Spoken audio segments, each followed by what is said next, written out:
You're listening to That Home Loan Hub. I'm Zibuni Salimova, here to make home loans and property investing simple, smart and stress-free. Let's get you closer to your property dreams. If you're living on a hill or looking to buy a house on a hill, this is the episode for you. I've got Evan back in the house. Hello, Evan. Hi. We're going to talk about retaining walls and hillside sections. Yep, that's Wellington to a T. Well, I've just come back from Dunedin and I'm like, I saw a lot of houses in Dunedin that's sort of on the hill as well. Yeah. They don't have much flat land. No, it's not like Kapiti, yeah. No, so Wellington, Dunedin, a few other parts of New Zealand, hillside. What should people really pay attention to?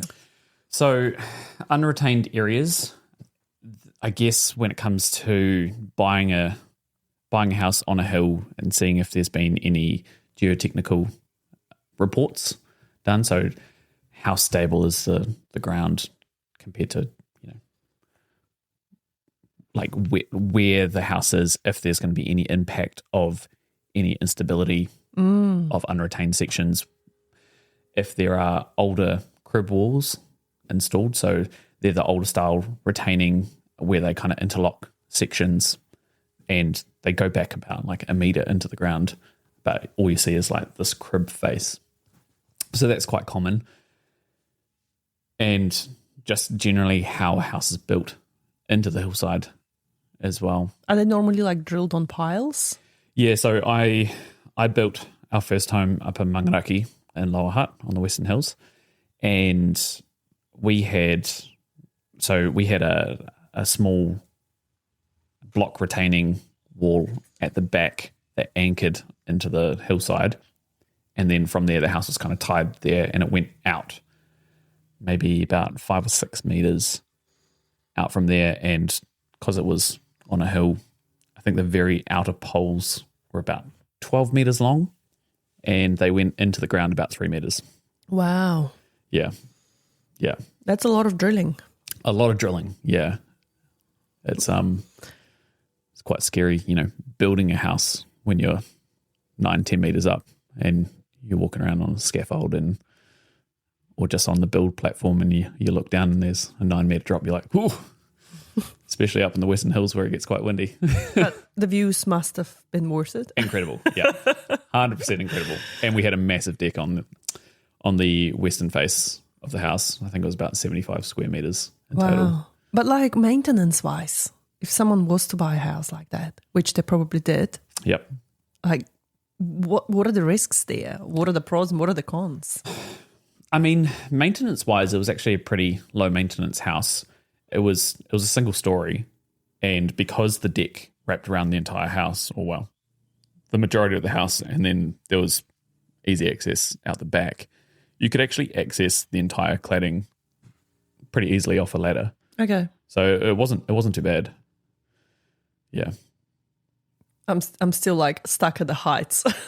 Yeah. How scary it would have been. Yeah, I mean, and because it was built into the hillside, I think we had 3 retaining walls on the section. One that ran all the way along the back side of the house. I think that was about 25 meters long, and they all had to be drilled in about 3 meters into the ground. Mm-hmm. There were some areas where we just physically couldn't. So we got the digger driver, when he was augering out the holes for us, I remember it hit about 2 meters, I think it was, and the auger just started smoking in the bottom of the hole. And It'd pull it out and there would be nothing come out. And so we ended up having to get the engineer to come on site, pay for a site visit, to tell him that you physically couldn't drill any further because the drill just wouldn't go in. And we're not talking about a small digger. We're talking about, 8-ton digger or whatever it was. Yeah. Why it couldn't dig in? What are the elements there? It was greywacke rock up there. So when it just got too hard. At one point. And even with we got a new auger bit with a tungsten carbide tips. So it should really be eating into anything. That was still smoking at, I think, about 2.4 meters. And the engineer came on site. He saw it smoking and was like, oh, yeah, no, we'll sign it off. It was just like, okay, cool. Like, I know that it was specified for 3 meters, but you physically have seen that we literally can't dig any further than that. And some holes we got to 3 and that was great, but some holes just... And it's still safe? Yep. Okay. Yep. So what should people watch out for if they are looking to buy for a house on the hill? What are the red flags that they should go, oof, I don't know about that one.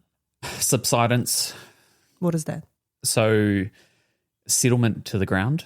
If paths are uneven, if there's significant cracking to foundations or cracking to cladding, dropping in windows. So I've done a couple of inspections where the window was just out of level, probably by about 30, 40 mil, because the corner of the dwelling had dropped about moved. like 50 or something. And so the kind of dragged the whole window down out of square. What else? Yeah, failing retaining walls. Anything that's straight up and down, plumb, be careful of that. Most retaining walls, especially newer retaining walls, they have to have the right degree on them, because any surcharge on the wall should stop if it's already straight, and a surcharge gets put on the wall, it's going to start tipping over. So it has to be whatever specified by the engineer. Because there have been some significant slips in that region, and some houses did go down. Yeah, I have a friend of my wife's best friend I don't think in the last big storm, but I think the one before, the hillside collapsed into the house, came into the bedroom. Whoa. Yeah. And then the insurance wouldn't pay out. Why is that? I'm not too sure. I didn't see any like geotechnical. I didn't do an inspection on the house or anything, so I'm not too sure why it got denied.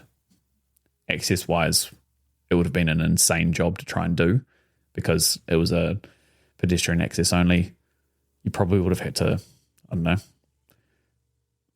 either do it all manually or maybe helicopter a digger in. Wow. But there was no physical access with machinery up there.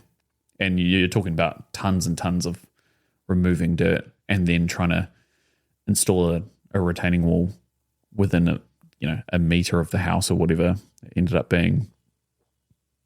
And that would have had to be, pretty similar to what my retaining walls would have had to go, at least 2-3 meters into the ground, most likely.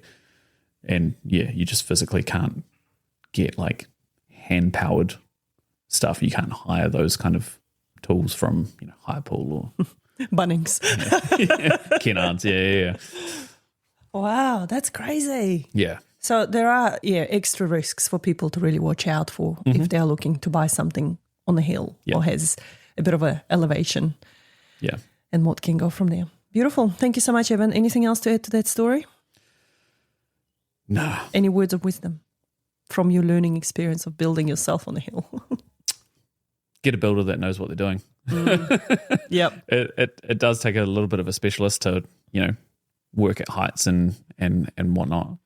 Not every builder has come across that kind of stuff. A lot of builders will just build on flat, new builds and townhouses. They're all pretty flat sections and all the earthworks are already done for them. So if you are doing building work yourself, going with a private company, I guess, kind of see what work they've done in the past and if they specialize in that kind of area, because it may cost a little bit more than someone else, but at least they know what they're doing. Exactly. And you can't take a bigger risk with that. Like once it goes down, it goes down. Yeah. It just reminded me actually with piling and drilling. I have a neighbor next door and he put his house on piles. And when they were drilling, my whole house was shattering. And I was worried for my own house, thinking, is my house going to go down the hill because this guy has been using some powerful tools there? Yeah. No, you'll be fine. It just rocks the boat. That's fine. Okay. Well, we're on sand, so it sort of tends to move a little bit. Yeah. Awesome. Thank you so much, Evan. See you soon. See ya. And that's a wrap on That Home Loan Hub. Don't forget to hit subscribe and join me next time for more property tips and tricks. Your next smart move starts here.